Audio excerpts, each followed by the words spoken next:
an error occurred. Cool. Oh, it says we're live. Yeah, good. Except on LinkedIn. And now we're live there too. Okay, excellent. Wouldn't be a live stream or a Zoom call without some sort of challenge on connection.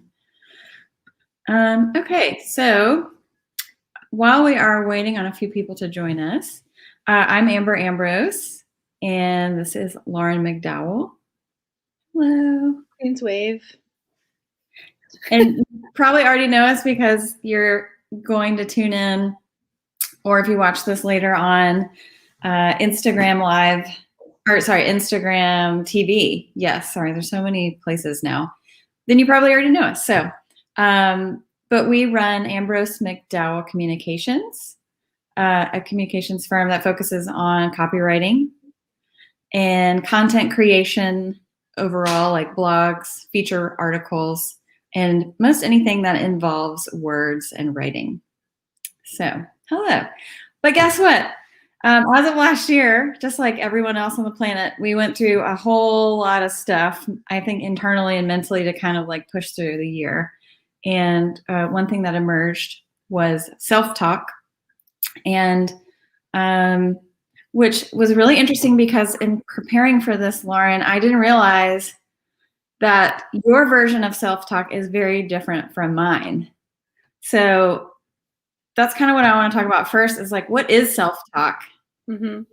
Because for me, it's actual talk. It's like Amber's talking to Amber, but in here and sometimes out loud because I work from home. So it's socially acceptable for me to talk out loud to myself. What is it like for you? So yeah, it's funny because when you told me the topic that we were going to talk about, I was thinking about the fact that I do think very consciously in words, but typically for me, if I'm in a funk for whatever reason, or if I'm stressed out about something or anxious, I need some kind of external cue to first get into a space where whatever is bothering me is no longer the first thing on my brain. So for me, self-talk is getting out of that headspace first. And then rather than like a conversation with myself, it's like, okay, now that I have some clarity about why I'm feeling the way I'm feeling, or what's happening, or what is the bigger picture, now I can go over like next steps. So it feels less like pumping myself up, I guess, and more like, great, now I have a plan, and when I do XYZ, this will get better. Yes. So it's just about having a feeling of moving through it, or knowing that you're feeling that way in the first place, even? Yes, yeah. Because a lot of times, especially people who feel a lot, such as myself, but I should say people who feel a lot, such as myself, and people who are not as, let's say, touchy-feely, in touch with emotions, something that we have in common is that you may not know why you're feeling a certain way, or it may be difficult to actually narrow down what exactly it is that's wrong or what's bothering you. Some things are really obvious, right? But especially, I think this year has been a great example. Sometimes just there are lots of things weighing on us, and maybe there's a trigger thing, but that's not the whole story. Right. Or you're angry about something, or you're like snapping really quickly at other people. But sometimes it's really convoluted how it's like this chain of things. And then you kind of like think about it a little bit longer, and you're like, oh, it's because I'm mad, or it's because I'm sad about something completely different. But because I haven't like felt it or allowed myself to like feel through it, it's coming out as anger to other people because something's just unresolved inside of you. And that's always kind of fascinating to me, how things come out very differently externally than like some buried stuff internally. Yes. Yeah. So, and to me, that's all part of self-talk. And I guess maybe a better way, now that we're talking through it, is like having a self-conversation or self-communication, because Yeah. talk implies words, and communication can be all types of forms. Like, I think you're a conceptual visual thinker. Maybe, are you left-handed actually? No. Okay. I was like wondering if it has something to do with like sides of the brain or something, it would be really interesting if that were the case. Yeah. I don't know, but you just reminded me of something too when we were talking about this. I think one type of words that can be scary for people who have not done this, but are helpful occasionally for me in like yoga or meditation is a very simple like mantra. Mm-hmm. But I think people hear words like that and they're like, oh, that's like that new age Yeah. thing. Or so I know there are people who like to put a post-it note with a message to themselves. I think that's amazing. I don't do that. Like I guess that's not something that I feel like resonates with me. Mm-hmm. But that said, like an actual way of talking that I do if I'm in like a restorative yoga class and with breathing, it's something just as easy as like let on the in and go on the exhale, which is different from having a conversation with yourself. Yeah. Well, or it is the same, but that's maybe a rare case in which you use words rather than the way that I do it. It's pretty much a constant run. It's like a voiceover in a movie. Yeah. It's like runs through my head. But I think part of it is just knowing which way you communicate with yourself. Yes. So, because before I got to a certain age, or, you just go through life and you're just like going from one task to the next. Or for me, it was like, waiting till whatever vacation was next. Right. So I was never living in the actual moment of like where we live most of our life. And then, I did start to notice like the thoughts and the way I was like talking to myself internally, the story I was like, who am I? What are the aspects that make up me? I can't do blah, blah, blah. I'm not organized at, those patterns start to form. That's part of the self-conversation that we have with ourselves. It's not just this, it's not like these inner pep talks. That's part of it. But it's really so many different aspects of communicating with ourselves. And just knowing that we're doing it, or stepping back and kind of like sounds confusing, but like being an observer to yourself. Yes. Is one way to just let it happen, think the thoughts, and just realizing that, I have thoughts running through my head right now. Mm-hmm. It's that simple. But except that if you haven't practiced it, it's actually not simple. So I don't want to like downplay that. So it's simple, but it feels difficult until you learn how to do it and it becomes a habit. Yeah, that's a really great way to put it. So we talked about kind of what it is and how it's different for everybody. I think there was an article not long ago, probably a year ago, about visual thinkers or conceptual thinkers versus verbal thinkers. And people were like, minds were blown that some people don't think in words. Mm-hmm. Usually that, and sometimes the words, it has to like go from here to here to actually for them to have it come out of their mouth physically. Yeah. I never thought about that either. So that was a cool way to kind of go into it the year last year. So obviously we talked about kind of stories that we tell ourselves. And, look at your LinkedIn profile or your Facebook profile or Twitter, Instagram, whatever. We all have these little bios that we put everywhere. And that's the story we want to tell the world, right? Mm-hmm. And, like for me, I'm a poet, I'm an entrepreneur, I'm a mom, I'm all these things. But internally, it's like, obviously more layered, and telling myself of like, who am I, often predicts what I will be doing in 6 months. Uh-huh. I'm a sourdough bread baker. So developing your story is sort of like if there's something that has been nagging you or coming up a lot, you're like, I can't do that. Well, that's a story that you've told yourself. If it's something like, really bad, then definitely listen to yourself, but go seek help for real, because that's okay too. That's another story that is like a red flag to be like, okay, this conversation with myself is not something that I would, keeps coming up, and paying attention. It's like, okay, let's go get help. And there's nothing wrong with it. It's the best thing ever, for the record. And I know Lauren and I, because now we are co-CEOs, so we have equal titles and everything, because it just felt like we were starting to do the similar level things. And so I think part of it too is like, even in your job and your career, defining your story of like what value you bring to your company, what your role is in the company, like co-CEO. Those words or those titles is a way to communicate with ourselves too, as a form of self-talk or self-conversation. And I know that Lauren and I both have overcome a lot of can'ts, or I don't think I can do that, or I don't want to do that a lot of times.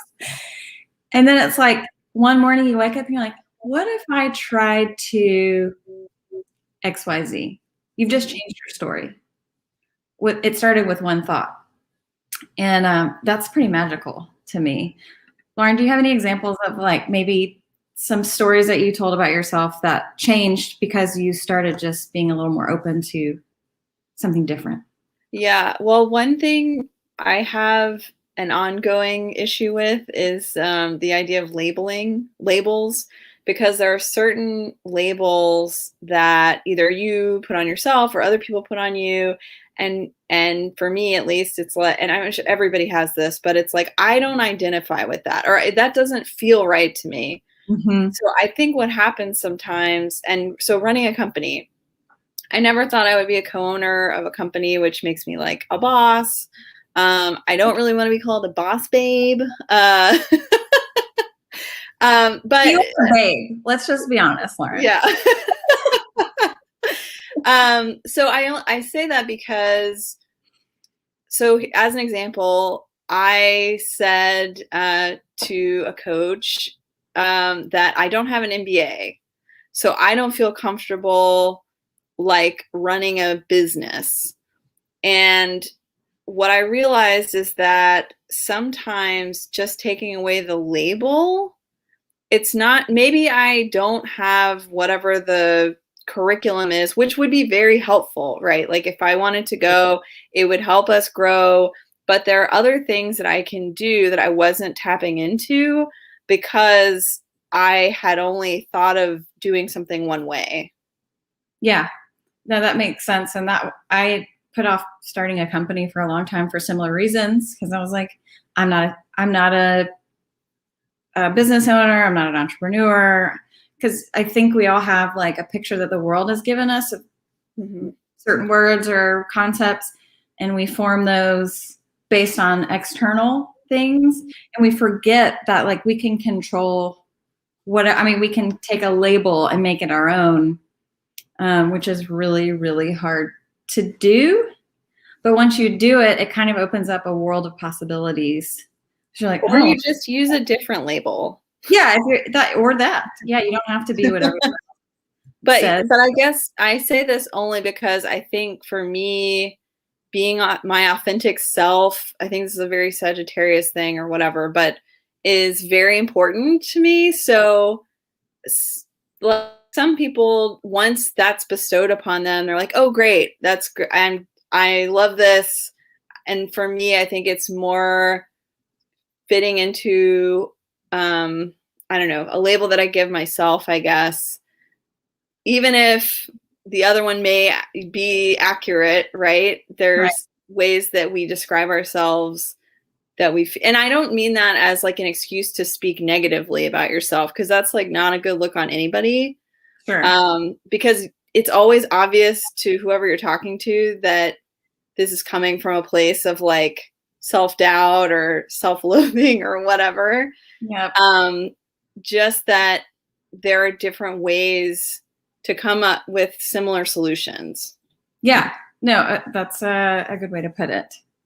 And so I know we said we'd give some tips too on finding better ways to communicate with yourself. And a lot of us, if this is new to you, or even if it's not, one thing that can help you out is if you notice the way that other people talk to you, or even to each other. Because I know everyone has a different childhood, everyone has a different relationship, everyone has a different view of the world. I was lucky to have a very supportive household and grew up with a great childhood. So I had a lot of that, mirrored to me when I was a kid. So it became ingrained. But if you don't, look to the ones that make you feel good.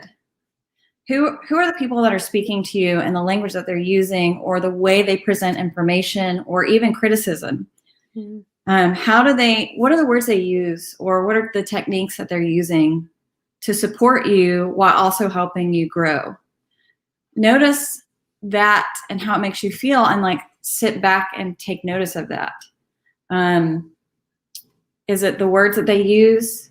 Is it the energy that they bring? By energy, I mean like body language, or the presentation. Isn't it calm and you just feel immediately still and at peace?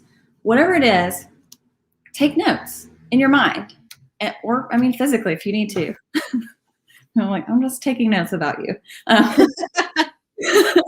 And try, when you notice yourself starting to communicate internally, try to think of the things that made you feel supported and encouraged, and just I'm just going to say it, loved. What made you feel loved? How can you mimic that back to yourself? And that's that's how it starts. It is not a natural thing, at least I think after we get through being a kid, that at least in our society, that it's just not a natural thing to talk to yourself in this way. And so it takes a relearning or an unlearning to get back to the times when you're a kid and you're just excited about everything. You're curious and you don't talk yourself out of things because of the risk involved, or you do things because you're excited. You don't not do things because you're scared most of the time. Mm-hmm. So that's another way to do that. And I've also noticed, because I'm a perfectionist, when I bake or when I cook or when I send an email and I use your with apostrophe RE and it's really supposed to be possessive like I did today, I noticed myself, I was like, oh, that's so stupid. And then I realized, would I tell that to someone if they sent that email to me? Would I be like, you're so stupid? Saying that out loud also makes it sound so ridiculous, doesn't it? Mm-hmm. So if there's a situation where you're beating yourself up unnecessarily about something, especially a small mistake, or I forgot my glasses when I was going to get in the car, and I was flustered, and what is wrong with me? Well, nothing. There's absolutely nothing wrong with me. But it took me a second to step out of that and realize that was the thought I was having about that. And I said, stop. Don't do this. It's okay. You just forgot your glasses. You misspelled your. The world is not ending. And then I completely forgot about it. So a pattern interrupt is a really good way to do that. And Lauren, I know, so with me with words, it's really just the word stop. I can say it out loud, or I can say it in my mind, and then I'll try to redirect my attention to something else in the moment. For you, what do you do in those moments? So the funny thing is, I need a visual or external way of interrupting, because when I get into a word spiral, it's like, this thing happened, it upset me. This thing happened, it upset me. And then it goes like this. Oh, yeah. So I have to. So one of the tools that I learned from this mind body center that my sister, who's a social worker, hooked me up with, is a visualization, which again can sound kind of woo-woo if you're not into that space. But it was a group activity, and everybody was asked to lie on your back, close your eyes, and then you imagine a place where you feel safe. So, and then for me, which I feel like this says a lot about personalities, right? it was like I imagined myself in a tower like Rapunzel where no one could talk to me, where I was in a giant fluffy bed. And it was just very like I was completely away from the world. And now, and I did this like it was right at the start of the pandemic when I did this exercise, but now I find myself going back to that space mentally. That's awesome. Yeah. And so what I think it does, because you're thinking, or in my case, I'm thinking about that's my happy place or whatever, which doesn't exist, right? It's not real, but it takes me out of that moment where everything feels really bad and it seems important even when it's not.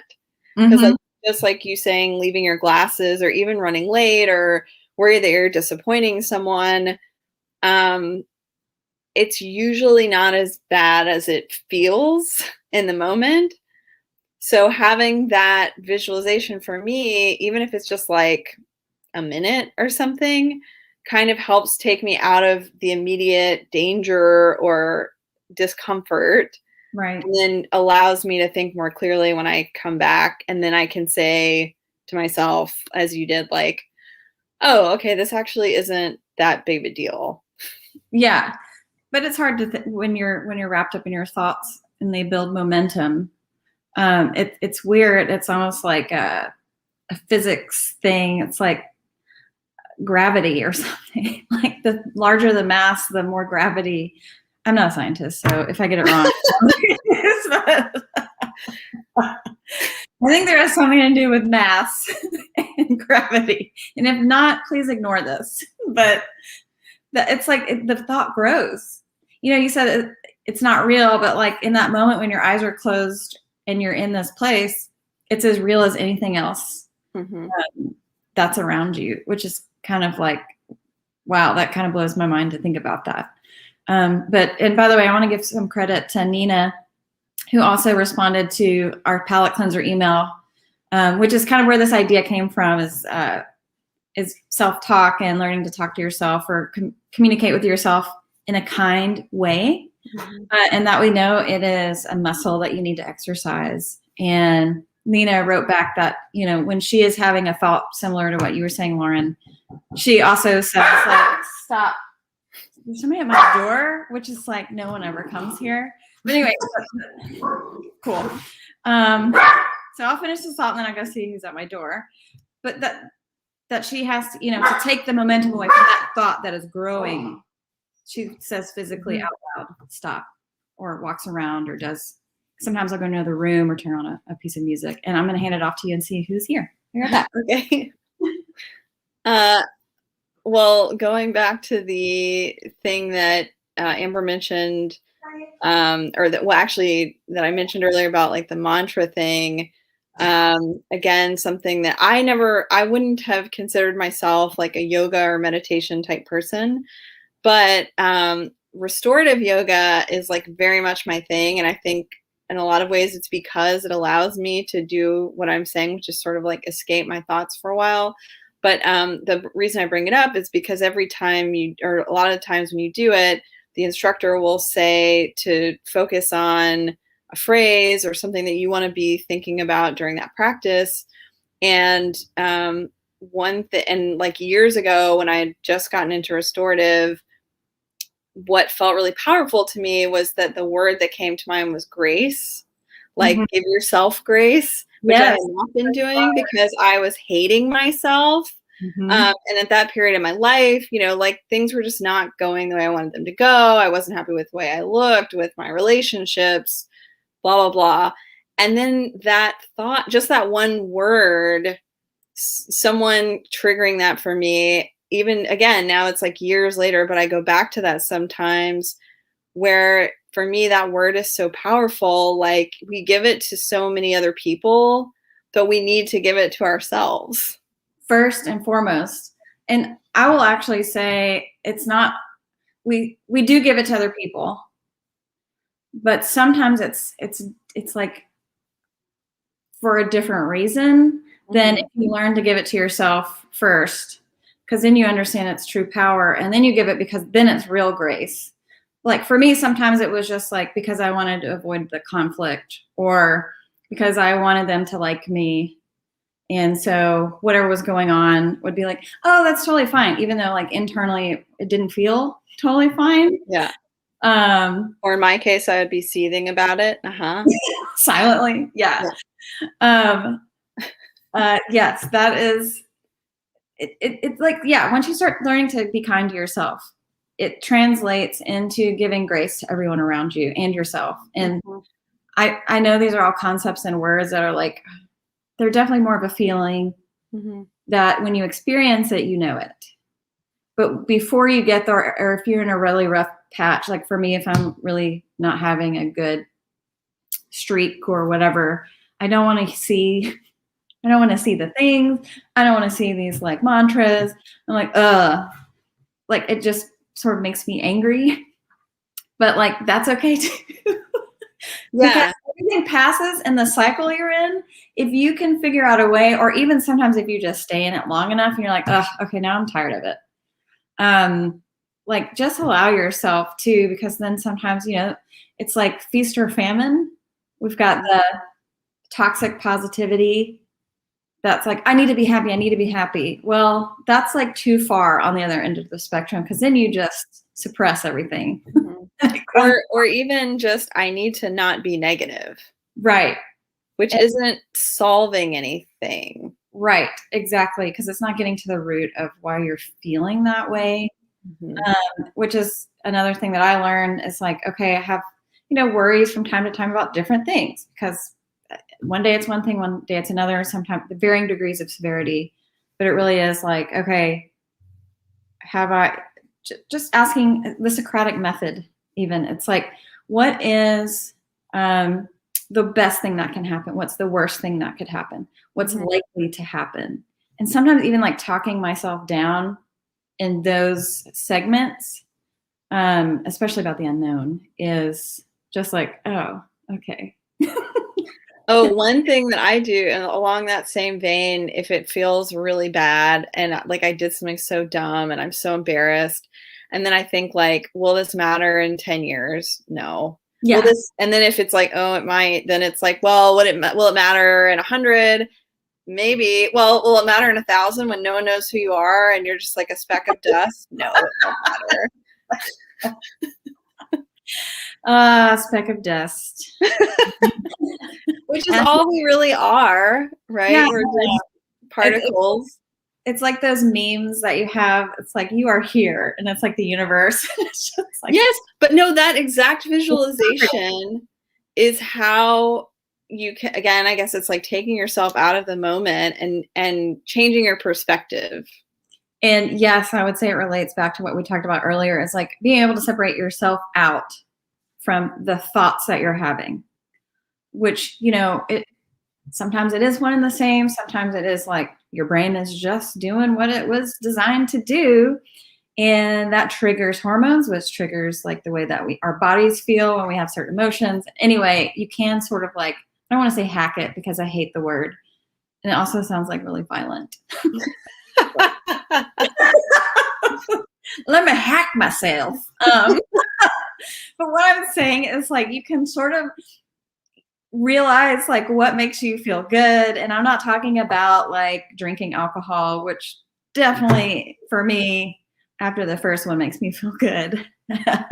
I'm talking about like emotionally, where are you at your like best, where you feel, I don't want to say invincible because that's too much too, but just good, generally good. It doesn't have to be like elated or even joyful. It's just, I feel good right now. Finding ways to get your thoughts into like equilibrium, maybe. Especially like, even if you're in a terrible situation or whatever, because once you do that, you'll start to make decisions based on reaching that equilibrium. You'll have highs, you'll have lows, but the goal is to kind of find somewhere in the middle. And that's what self-talk and self-conversation does for me. Because that's the only thing I have all the time with me, unless I'm sleeping. And but I know we're wrapping up soon, but exactly what you said, and I guess what I'd like to end on from me is that I didn't always have these tools in order to do that. Yeah. And so, no one teaches this. no, nobody teaches it. And so I either sought it out, like with the mind body class my sister told me about, or like I went to a yoga class and that happened to be something that had this other element to it. And I say this because like I don't love all yoga. When I say restorative, that's like laying on your back or in a very comfortable position for like 15 minutes at a time. That's great. It's not like the fast flow kind of thing. And I only mention this because I think, again, people have a very specific image of what all this stuff is and the kinds of people that do it and these labels about what that means. And I don't, especially for men, right? But you should just be open to trying new things, and you may be surprised about what works or doesn't work. And if it doesn't work for you, then don't do it. Absolutely. Yeah. Because like what works for Lauren, it's hard for me to visualize a physical space. Very, very hard. Unless I'm in a really deep state of relaxation. But for Lauren, that's her natural way. For me, the words are so much easier to cultivate in my mind in the moment, to like realize the spiral. Hey, what's a word I can throw in here? What's a song I can turn on to get me like distracted? And it's not that you can't be worried about money or that you can't be worried about your kids. You find out your kid's dyslexic or whatever. That's very natural. It just helps take the momentum out of it so that you can separate yourself out and be like, okay, do I trust myself to make the right decisions in this moment? You may or may not, but you'll learn to. Yeah. Yeah. And then having that positive, helping yourself get to the emotional state and where you can make the best decisions for yourself and those around you is the goal, in my opinion. And because it's with you all the time, and it will be until we're dust again. Dust. There's something comforting about that to me, so I like it. Sorry if we scared you. But thank you for joining us. I really enjoyed this, Lauren. Thank you for doing this with me. Yeah. And thanks for having me. Yeah. Likewise. But if you have any self-talk questions or hints or tips, things you've learned that might be from anywhere in your life. I've taken bits and pieces from all kinds of places, and it's my thing. And just like Lauren, let us know. If you're not signed up for Palette Cleanser, I highly recommend that you do because, well, I'm selfish and I really like writing it. But also it's on our website. Oh no, I think Lauren's cutting out, but it's a good time. Anyway, oh, there she is. Okay. Anyway, you can go to Ambrose McDowell, which I'm going to do a banner right now for the three of you watching. Yeah. You probably already know. You can go there and sign up for our weekly Palette Cleanser newsletter. It has a lot of topics like this. And our whole goal is to help people learn to be kinder to themselves so that they can be kinder to others. And I think that's how the world's going to change. Have a great day.